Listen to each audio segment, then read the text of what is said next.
Oh, hello there. I'm Bulchenda Cute Bear. In this class, I'll read Chapter 4 of Frankenstein, or The Modern Prometheus, by Mary Wollstonecraft Godwin Shelley. For you all. S. The Frankenstein, or The Modern Prometheus. Mary Wollstonecraft Godwin Shelley. Chapter 4. From this day, natural philosophy, and particularly chemistry in the most comprehensive sense of the term, became nearly my sole occupation. I read with ardour those works so full of genius and discrimination, which modern inquirers have written on these subjects.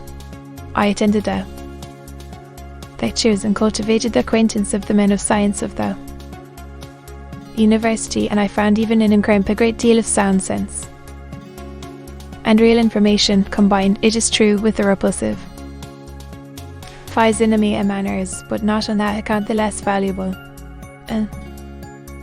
A woman I found a true friend. His gentleness was never tinged by dogmatism, and his instructions were given with an air of frankness and good nature that banished every idea of pedantry. In 1,000 ways he smoothed for me the path of knowledge and made the most abstruse inquiries clear and facile to my apprehension. My application was at first fluctuating and uncertain. It gained strength as I proceeded, and soon became so ardent and eager that the stars often disappeared in the light of morning whilst I was yet engaged in my laboratory.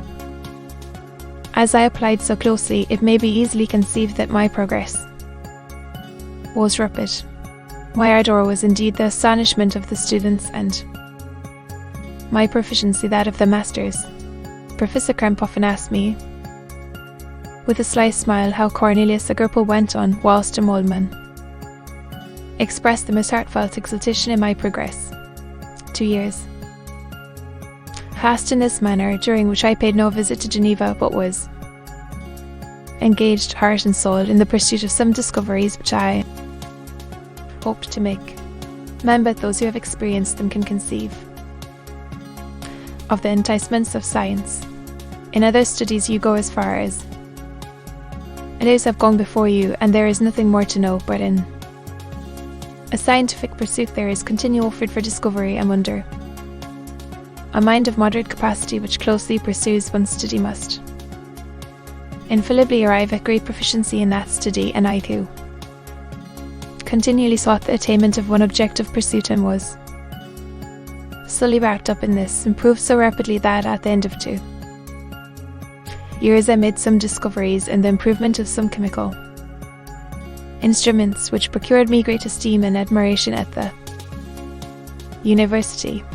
When I had arrived at this point, and had become as well acquainted with the theory and practice of natural philosophy as depended on the lessons of any of the professors at Ingolstadt, my residence there being no longer conducive to my improvements, I thought of returning to my friends and my native town, when an incident happened that protracted my stay. One of the phenomena which had peculiarly attracted my attention was the structure of the human frame, and indeed any animal endued with life. Once I often asked myself, did the principle of life proceed? It was a bold question, and one which has ever been considered as a mystery, yet with how many things are we upon the brink of becoming acquainted, if cowardice or carelessness did not restrain our inquiries.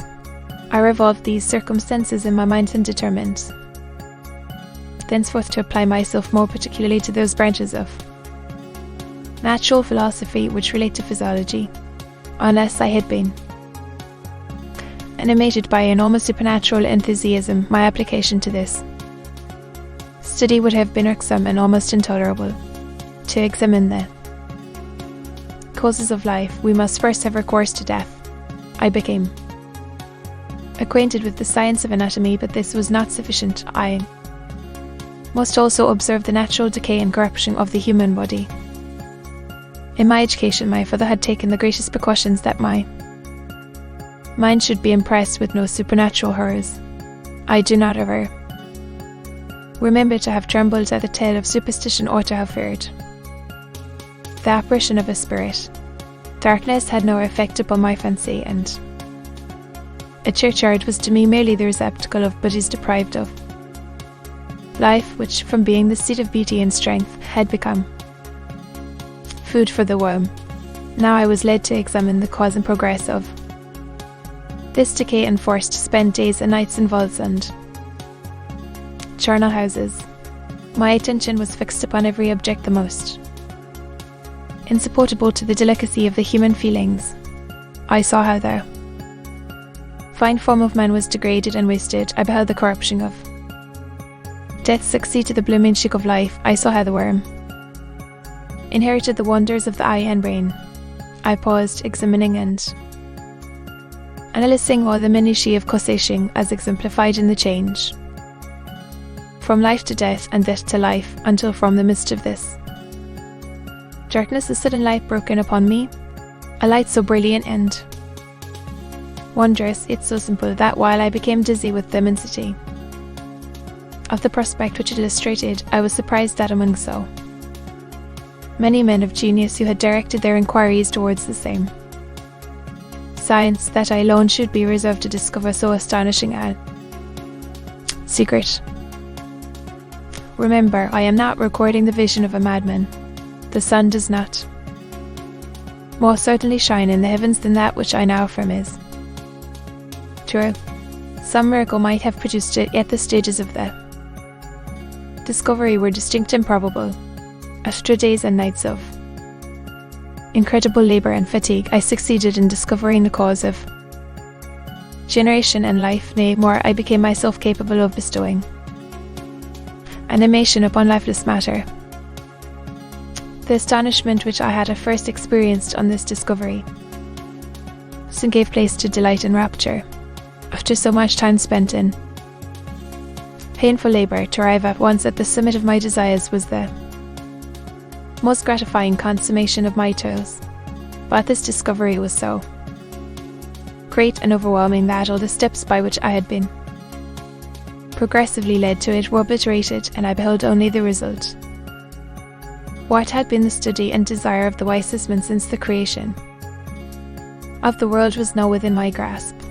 Not that, like a magic seen, it all opened upon me at once. The information I had obtained was of a nature rather to direct my endeavours so soon as I should point them towards the object of my search than to exhibit that object already accomplished.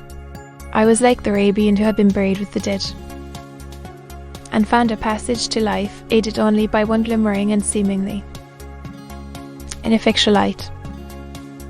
I see by your eagerness and the wonder and hope which your eyes express, my friend, that you expect to be informed of the secret with which I am acquainted. That cannot be. Listen patiently until the end of my story, and you will easily perceive why I am reserved upon that subject.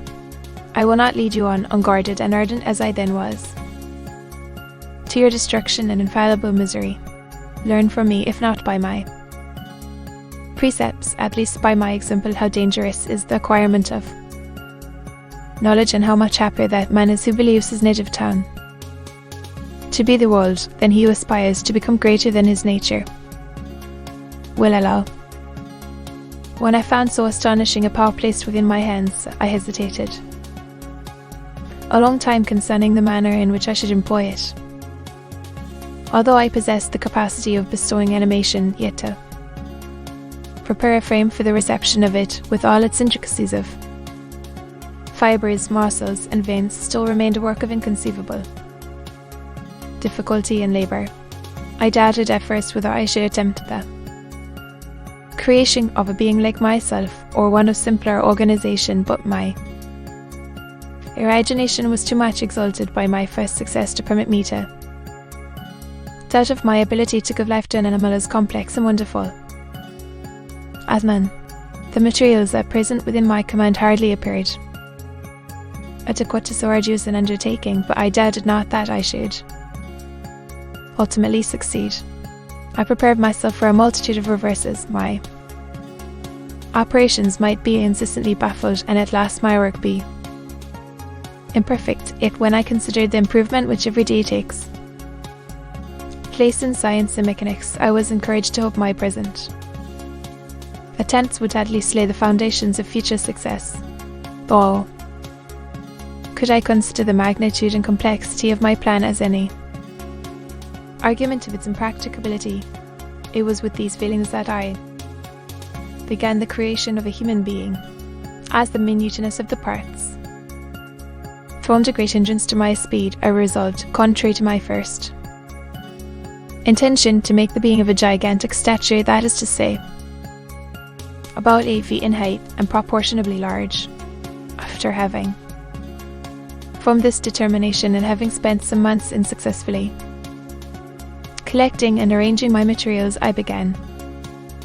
No one can conceive the variety of feelings which bore me onwards like a hurricane. In the first enthusiasm of success, life and death appeared to me ideal bounds which I should first break through and pour a torrent of light into our dark world, and new species would bless me as its creator and source. Many happy and excellent natures would owe their being to me.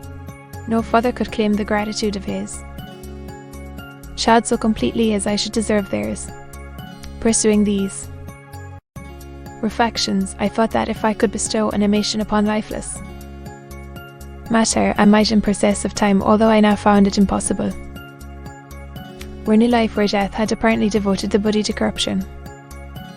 These thoughts supported my spirits while I pursued my undertaking with unemitting ardour. My cheek had grown pale with study, and my person had become emaciated with confinement. Sometimes on the very brink of certainty I failed, yet still I clung to the hope which the next day or the next hour might realise. One secret which I alone possessed was the hope to which I had dedicated myself, and the moon gazed on my midnight labours while, with unrelaxed and breathless eagerness, I pursued nature to her hiding places. Who shall conceive the horrors of my secret toil as I dabbled among the unhallowed damps of the grave, or tortured the living animal to animate the lifeless clay? My limbs now tremble, and my eyes swim with the remembrance, but then a resistless and almost frantic impulse urged me forward. I seemed to have lost all soul or sensation but for this one pursuit. It was indeed but a passing trance that only made me feel with renewed acuteness. So soon as the unnatural stimulus ceasing to operate, I had returned to my old habits. I collected bones from charnel houses and disturbed with profane fingers the tremendous secrets of the human brain in a solitary chamber, or rather cell, at the top of the house, and separated from all the other apartments by a gallery and staircase. I kept my workshop a filthy creation. My eyeballs were starting from their sockets in attending to the details of my employment. The dissecting room in the slaughterhouse furnished many of my materials, and often did my human nature turn with loathing from my occupation. Whilst, still urged on by an eagerness which perpetually increased, I brought my work nearer to a conclusion. The summer months passed while I was thus engaged heart and soul in one pursuit. It was a most beautiful season, ever did the fields bestow a more plentiful harvest, or the vines yield a more luxuriant vintage, but my eyes were insensible to the charms of nature, and the same feelings which made me neglect the scenes around me caused me also to forget those friends who were so many miles absent, and whom I had not seen for so long a time. I knew my silence discreeted them, and I remembered the words of my father. I know that while you are pleased with yourself, you will think of us with affection, and we shall hear regularly from you. You must pardon me if I regard any interruption in your correspondence as a proof that your other duties are equally neglected. I knew well, therefore, what would be my father's feelings, but I could not to my thoughts from my employment, loathsome in itself, but which had taken an irresistible hold of my imagination, I wished as it were to procrastinate all that related to my feelings of affection, until the great object which swallowed up every habit of my nature should be completed. I then thought that my father would be unjust if he ascribed my neglect to vice so faultless on my part, but I am now convinced that he was justified in conceiving that I should not be altogether free from blame. A human being in perfection ought always to preserve a calm and peaceful mind, and never to allow passion or a transitory desire to disturb his tranquility. I do not think that the pursuit of knowledge is an exception to this rule. If the study to which you apply yourself has a tendency to weaken your affections and to destroy your taste for those simple pleasures in which no ally can possibly mix, then that study is certainly unlawful, that is to say, not befitting the human mind. If this rule were always observed, if no man allowed any pursuit whatsoever to interfere with the tranquility of his domestic affections, Greece had not been enslaved, Caesar would have spared his country, America would have been discovered more gradually, and the empires of Mexico and Peru had not been destroyed. But I forget that I am moralizing in the most interesting part of my tale, and your looks remind me to proceed. My father made no reproach in his letters, and only took notice of my silence by inquiring into my occupations more particularly than before.